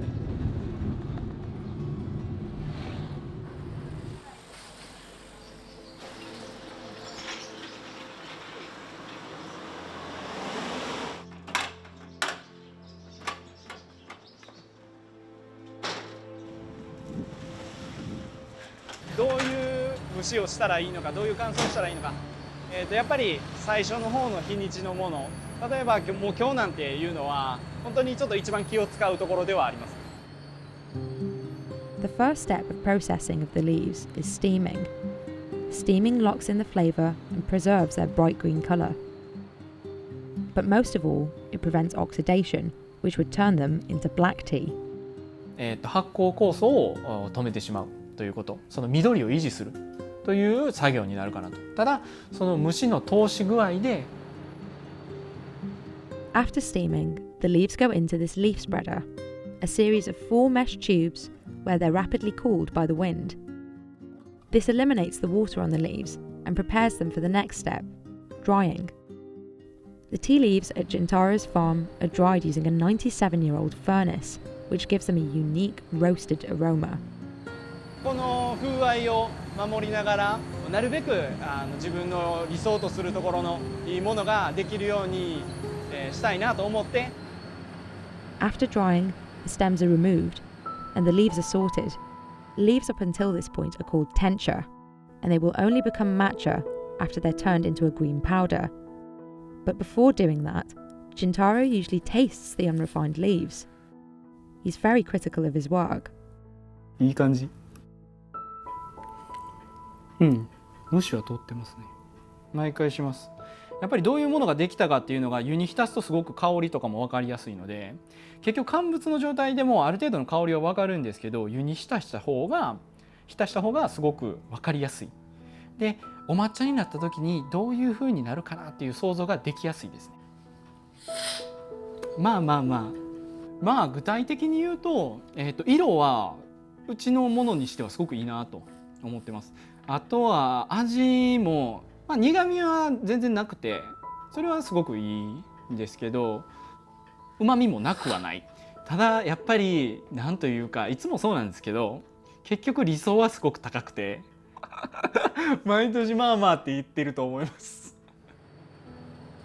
よく諸先輩方にも共通して同じ気持ちだなって思うのは、本当に一生のうちに満足できるお茶ができるのなんて1回か2回ぐらいと。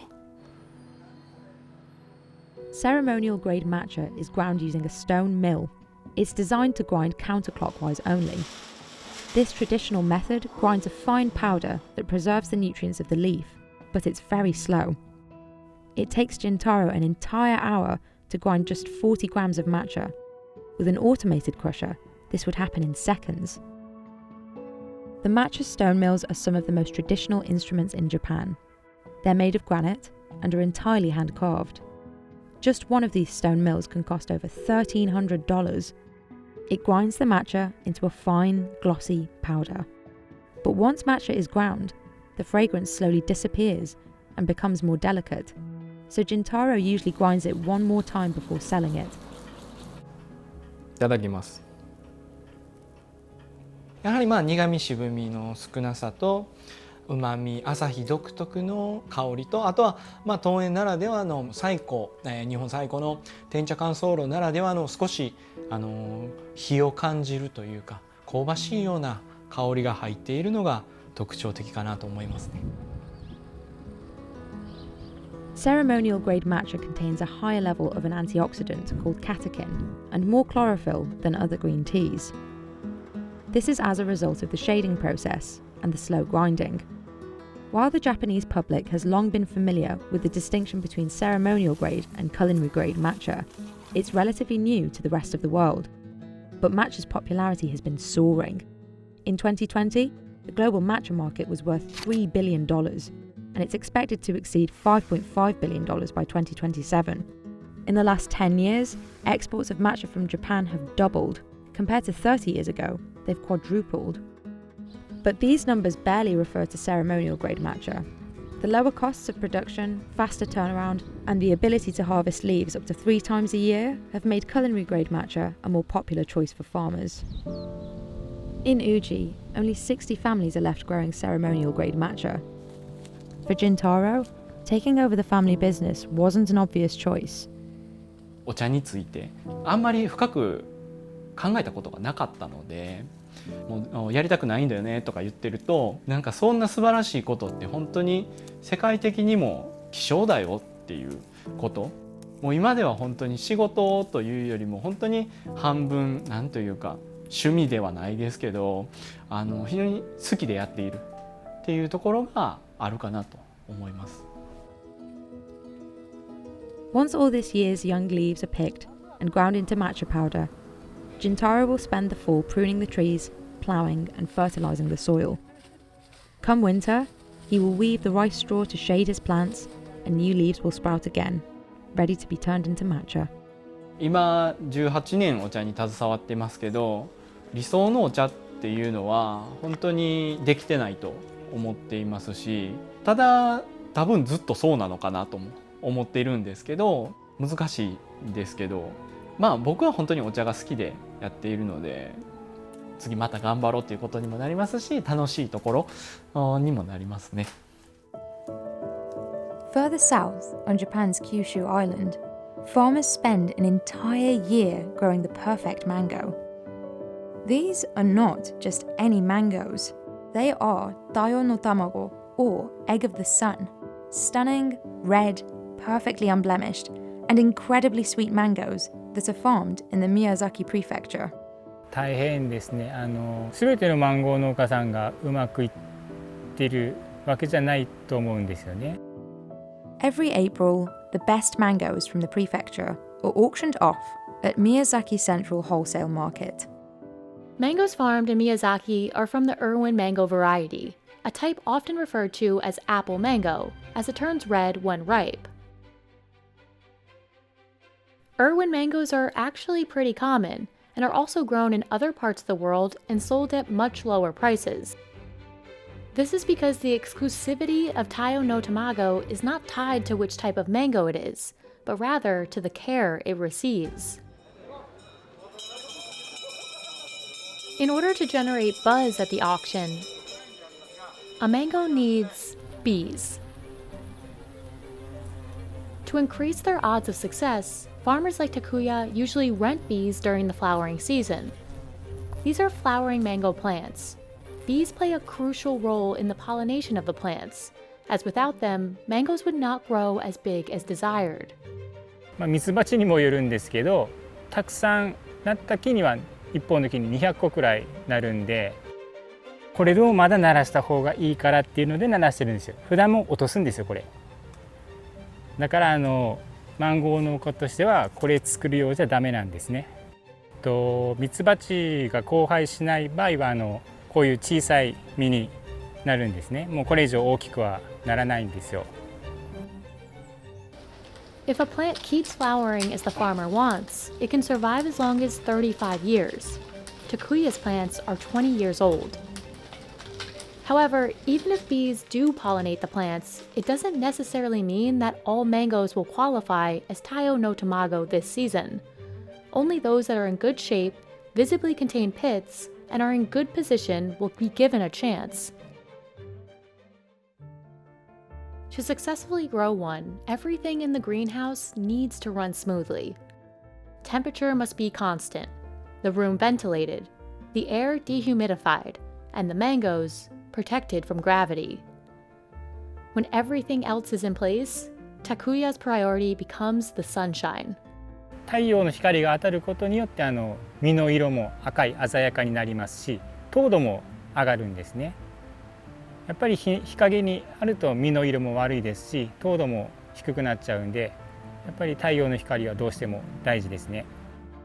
If a mango slumps into the shade, Takuya will tie it with a string to bring it back up.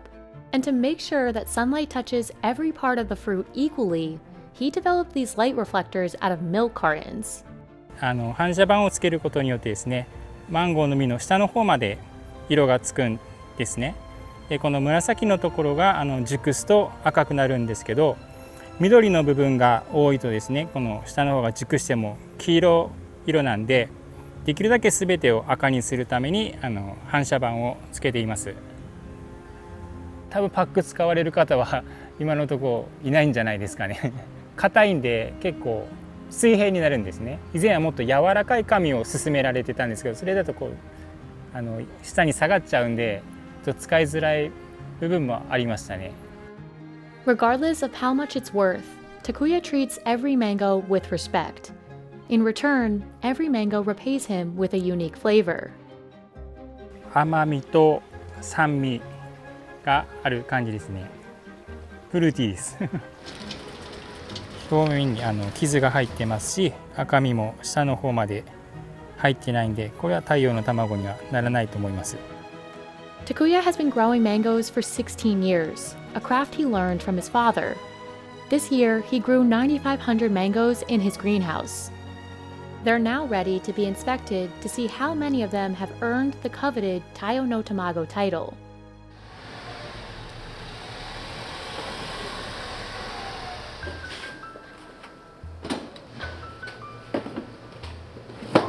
The first inspection is done by human eye. Inspectors closely analyze each mango's appearance to ensure they are red all throughout, with no hints of green at the bottom. Then, a machine sorts them according to sugar content, weight, and size. それから糖度が15度以上と重量が 350g 以上、規格で言いますと 2L 以上の基準をクリアしたものだけが太陽の卵になります。These inspections sort the mangoes into 5 grades, 2 of which are Taiyo no Tamago.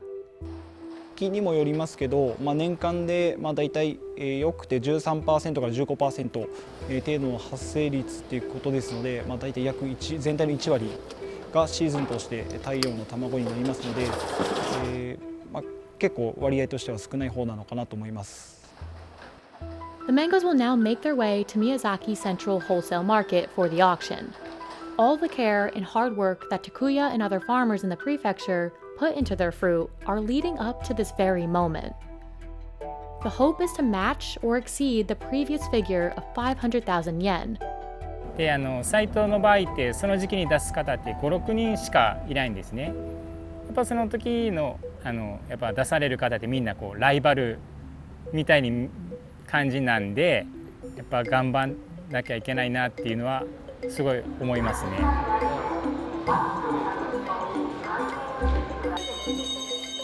さんおはようございます。本日は令和4年の宮崎マンゴー太陽の卵の解禁日となっております。The auction has officially begun at the Miyazaki Central Wholesale Market.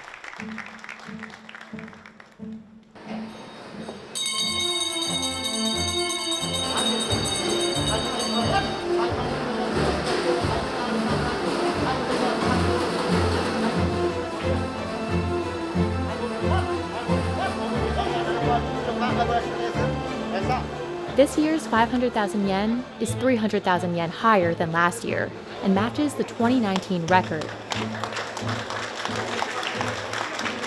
And the farmer who grew these mangoes is Takuya. すごいですよね。やったと思いましたね。It's the third year in a row his mangoes fetched the highest price at the auction. They have been bought by a department store in Fukuoka. そうです。もう11時ぐらいの飛行機に私がもう手で直接持って、そのまま福岡市にある百貨店の中のうちの売り場があるんですけども、そこにも並べます。あと福岡からこの太陽の卵っていう果物を全国に知っていただきたいという思いからつけました。Today's outcome was a successful one for Takuya. But even in a country with a strong gift-giving culture like Japan, it's not always guaranteed that such a luxury fruit will find a buyer at auction. だからこういうコロナの状況で、いろんな消費者も物価が上がって大変だと思うんですけど、頑張ってやっぱり市場の人がですね、販売して仲卸の人が買ってもらってですね、やっぱマンゴーファンがいるんだなと。こんな状況でもコロナで大変な状況でもちょっとした値段がついても買ってもらえる状況があるなと。やっぱり自分のご褒美にしてる人がいるのかなと。After flowering, fruiting, harvesting, and auctioning, Takuya's mango plants are ready for a new season. And the hard work isn't over yet. 花が咲いて実がなって収穫終わったらこの枝をまた戻します。一節戻してが剪定作業になります。やっぱハウスの中すごく暑いんで、その作業は結構大変ですね。こう納得いかなかったら納得いくまでこうやるみたいなところがあるんで、スポーツやってたんで負けず嫌いなところがあって、やっぱ人よりいいものを作りたいっていうのはあるんですね。それがいいのかもしれないですね。The drive to find a better way to make a better product can also be found in Extremadura, Spain. Eduardo Sosa is one of the few people in the world making what his supporters call ethical foie gras. Many consider foie gras to be unethical because it's typically made by force-feeding ducks or geese to fatten their livers. Eduardo does things differently, increasing the production time and price of his product. Mi familia lleva haciendo este sistema desde que sepamos nosotros el año 1812 y desde entonces no hemos parado. Nuestro foie se produce pues de una forma muy sencilla. Nosotros tenemos una serie de gansos salvajes domesticados. When the weather turns cold and the bird migration season begins, wild geese join the tamed geese on Eduardo's farm. Here, the geese feast upon grass, acorns, olives, figs, and different seeds. Fijaros cómo lo comen y que les encanta la bellota.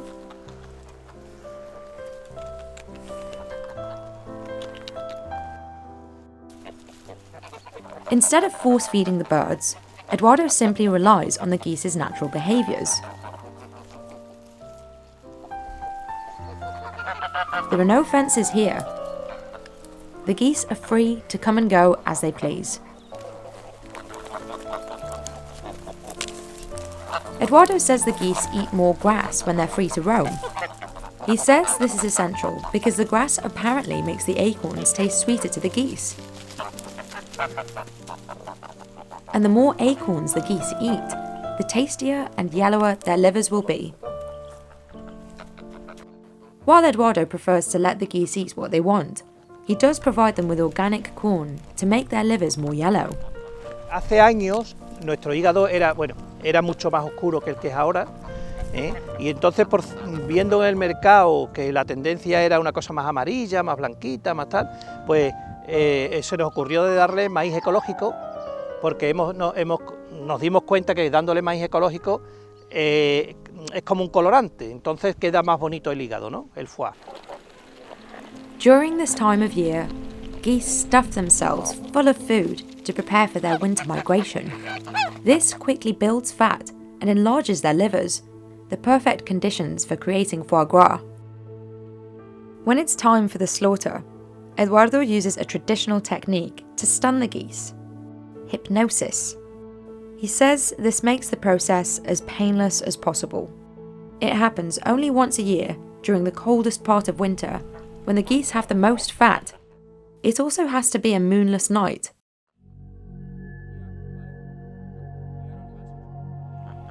Pues que localizamos las quedas, ¿no? Donde están los grupos de gansos, y luego con luz, vamos con una luz LED muy potente y hacemos que se queden hipnotizados, ¿saben? Las aves cuando le da una luz fuerte pues se quedan quietas y se quedan hipnotizadas. De esa forma las podemos coger fácilmente y además el animal pues no sufre absolutamente nada. Es una muerte dulce, como se dice, ¿no?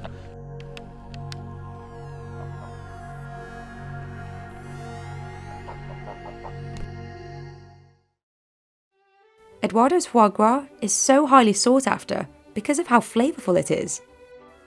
To preserve its unique flavour profile, Eduardo prepares his foie gras very simply.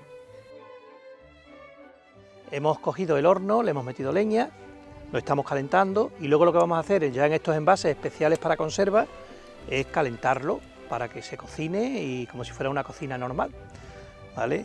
Esto es lo que llamarían los franceses un hígado entier. Entier es que es una pieza entera del ganso metida en el frasco y cocinado, no tiene mayor historia, no lleva absolutamente nada, es 100% natural.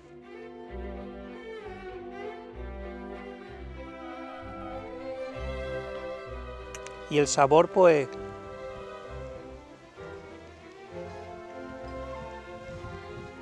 maravilloso, un sabor muy suave,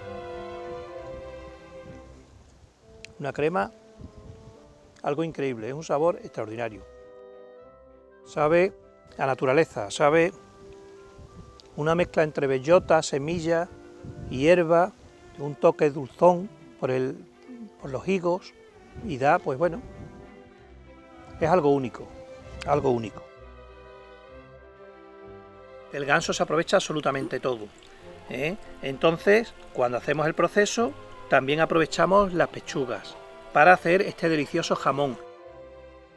Que publicitamos siempre que el foie es algo que se debería consumir una sola vez en la vida, ¿vale? No queremos que se abuse, no es un alimento que por mucho dinero que tenga una persona no debe abusar del consumo. Es algo que hay que probar, disfrutarlo en una ocasión muy, muy, muy especial. So despite the high demand, Eduardo won't make more than 2,000 batches a year. He says he's committed to maintaining the wild geese population and heavily discourages overconsumption, unlike most foie gras producers. Bueno, pues la industria lo que ha hecho es aprovechar la capacidad natural del ganso de generar grasa en su hígado, pues para hacerlo industrialmente. Le ponen una temperatura para que los gansos se crean que están en invierno, le ponen un aire acondicionado muy frío, entonces, y le empiezan a dar mucha comida con una máquina que le entra en el estómago y le empiezan a meter comida, pues que le dan de comer muchas veces durante el día para generar muchísima grasa. Entonces el hígado se le pone bestial, imaginaros, puede llegar a pesar hasta 2 kilos el hígado de un ganso, más o menos. Entonces, y eso lo hacen en 7-8 días, ¿vale? Cuanto en la naturaleza pues necesita un año, una vida, en fin, hay mucha diferencia. La industria ha inventado un foie aprovechando los genes del ganso, y entonces inventó un animal hecho en laboratorio que es el pato, que le llaman pato mular o pato mudo. Entonces es un animal hecho en un laboratorio, y entonces lo que hacen, que lo han hecho mudo para que no moleste, para que no esté dando chillos y tal, y consiguen un hígado muy grande. Ese es el foie que come todo el mundo, en los restaurantes, en todo el mundo, que es lo que hay, es una barbaridad. In recent years, climate change has pushed back the farm's traditional foie gras making timeline. En la época de mi padre, pues los gansos se elaboraba el producto a finales de octubre, y ahora pues nos vamos a noviembre, diciembre, enero, incluso algún año en febrero, algún año hemos tenido marzo, pero bueno, que al final lo importante es que haga frío, que las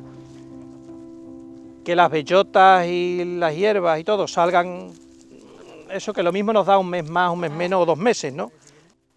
Regardless of when it's made, Eduardo's foie gras, or natural foie gras as he calls it, has an extremely long waiting list every year.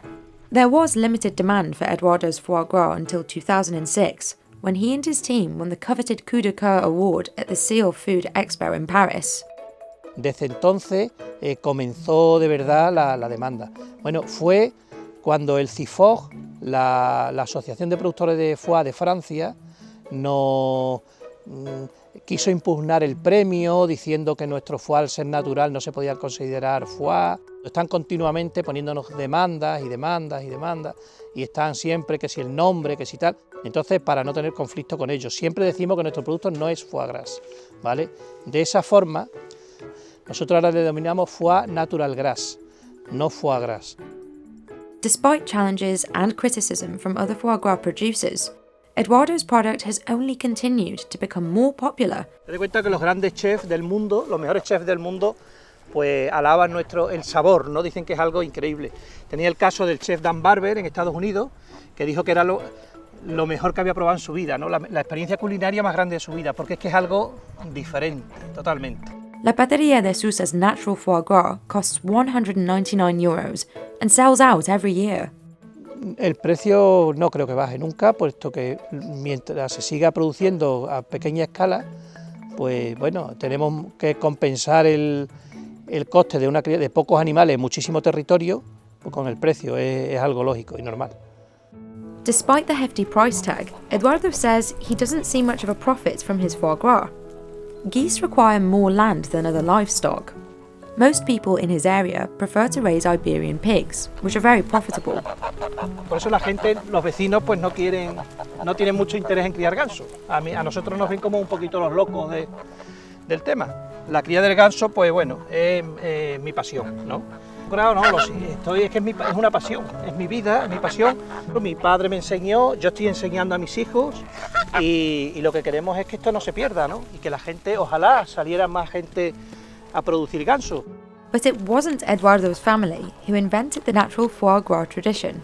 Fueron los hebreos los que vinieron a la península ibérica y trajeron esta cultura del antiguo Egipto, ¿no? Es una forma muy inteligente, primero de respetar al animal, segundo de obtener grasa, pues para la cocina.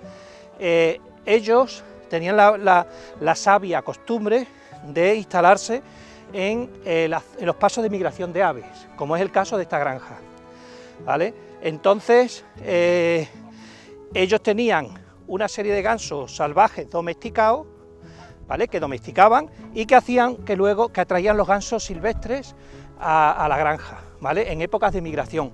Pues bueno, tenemos que, gracias a estas personas, desgraciadamente, estas personas judías tuvieron que abandonar España, expulsados por los reyes católicos, con el famoso decreto de expulsión del año 1492. Nosotros, bueno, pues nos quedamos con ese legado, con esa sabiduría de estas personas, y aquí queda pues un poquito de su historia. Finding a new way to produce the world's rarest foods isn't easy. It's a process that can require years of trial and error. In Japan, Miyazaki Ishii developed a new variety of the famous Wagyu steak by feeding Wagyu cows a special feed made from olives. 食べてみて、今日腹いっぱい牛肉食べても次の日油がさらっとしとる関係上また来る日も牛肉が食べられます。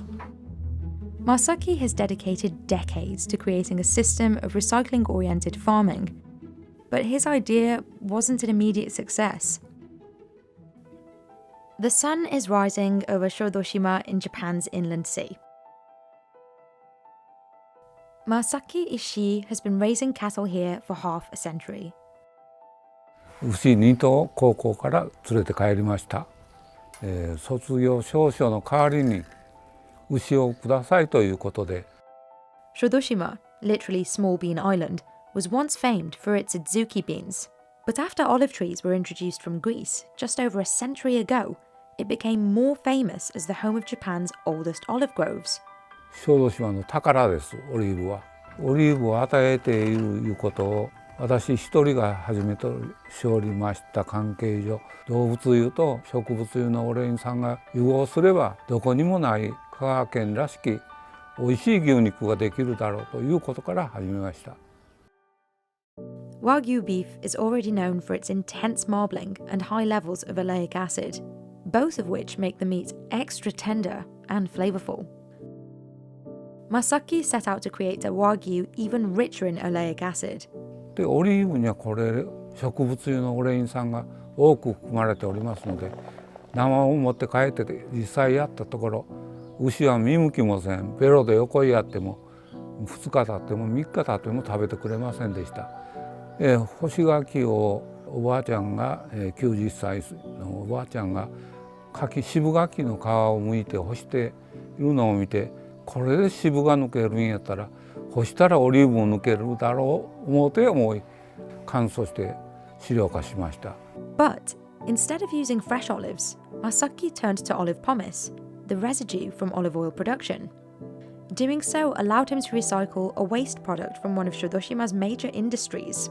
オリーブの絞った後で畑へほかしとる近くの人がもう嫌な匂いがするんやというような苦情も聞きまして、これなら利用して完全にで牛が食べてそれで堆肥ができたらオリーブ園へまた戻してあげたら完全にオリーブの一環の循環型農業になるな思って。